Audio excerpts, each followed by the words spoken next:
When I was pregnant with my son, I was in between life and death with my blood pressure.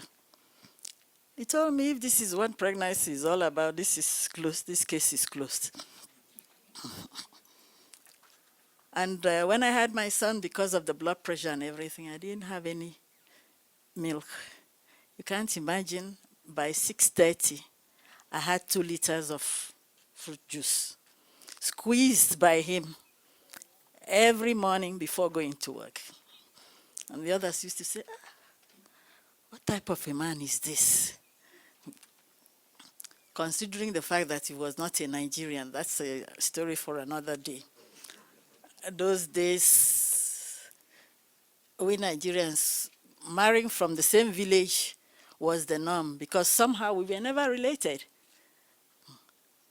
So to hear that I left the village, left the town, left the county, those days we still call them states, we call them states. Left the other states, left the whole of Nigeria. It was like, you're crazy. Everybody said, you are crazy. What's wrong with you? In fact, there was this slang that what is there in Sokoto is there in Shokoto. Sokoto is the farthest point northwest of Nigeria. Shokoto. Written the same way, but pronounced S-O-K-O-T-O. Shokoto means trouser in Yoruba language. So they say, what you are looking for so far away is here. Why are you?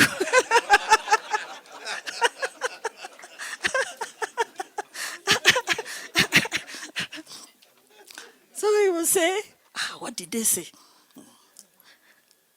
Another day, I'll tell you why his closeness to my mom was so strong that when my mom passed on, it was like he had lost a part of him. He almost broke down in church. Then, another incident was when I had a near-fatal accident 24 years ago when I was coming back from a delivery. I had a head-on collision, and my car turned back to facing where I was coming from. And some people it was around 2 a.m., Holy Thursday. And the people came out from one of the men, they told me, I know you, I'm going to save you. Where do you want to go to?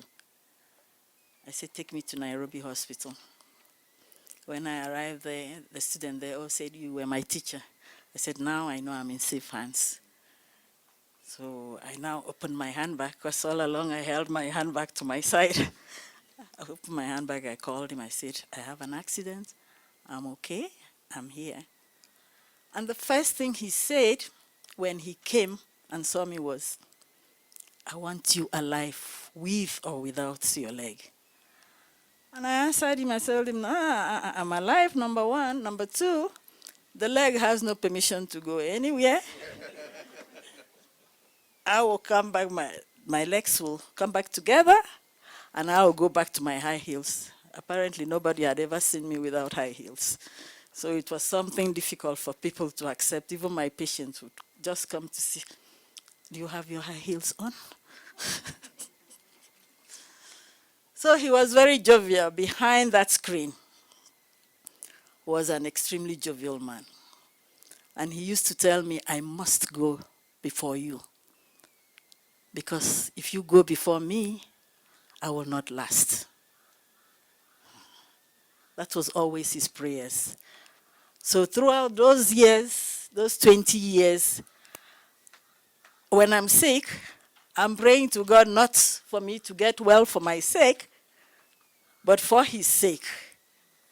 Because if anything were to happen, any exams or whatever, I know within 10 minutes, everything would be over. That's how close we were. The toughest time of our marriage was when COVID was there. And I told him, if this is the way you were meant to go, then you'll go. If it is not, you pull through. You have to do what you have to do. But we take the risk. You can imagine a family of doctors. He's not a doctor, but he's so exposed. Here was I with my patients. Here was my son, my daughter-in-law. We are all doctors.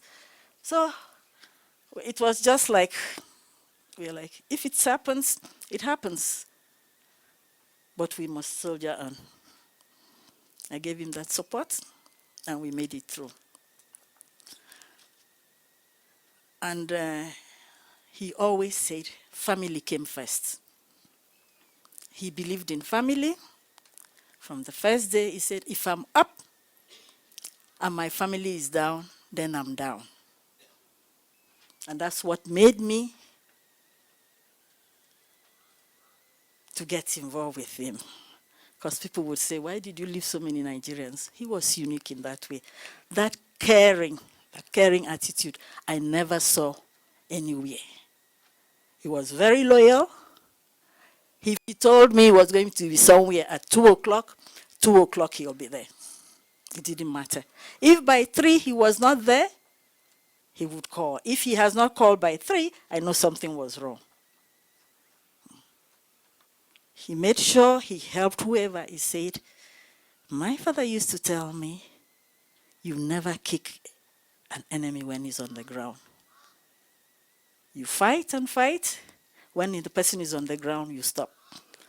And that's why at times when there was so much argument and he knew the other person was down, he would give up just for that. The third one, he was so forgiving. People never knew that.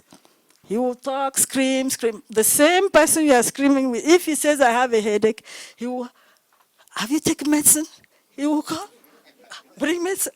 He will forget every other thing and take care of you till it's over. Then he will tell you, that thing we are discussing is over. That's the end of the story. Whatever it is you were arguing about, he will never bring it up. No matter how you try to bring it up, he will give it to you. But he will say, these are my reservations. If you can work on this, we can be fine. If not, we'll leave it the way it is. Very, very loving.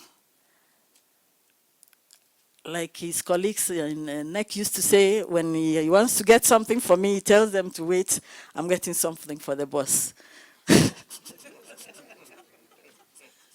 And he would call, what do you need? 1, 2, 3. He was very supportive. I supported him, and he appreciated. That appreciation was so much. It made me to go a step further. If I had to stand on one foot the whole night for him to achieve what he wanted the following morning, I would do it. Because when it's over, he would come back and say, without you, I would never have made it. Saying I'll miss him is an understatement. But I know we used to work like 2 major generals. I used to call him Major General. He's commanding the 1st Battalion, and I'm in the 2nd Battalion. So when he has finished, usually during the war, sorry, I know a bit of war because I experienced Biafra firsthand. During the war, if they are going to capture a city like my city, it was Biafra in the morning, Nigeria in the afternoon, then 3 a.m. Things change, but whenever they went to capture a city, the 1st Battalion will go, and then the 2nd Battalion will now go when everything is sorted out.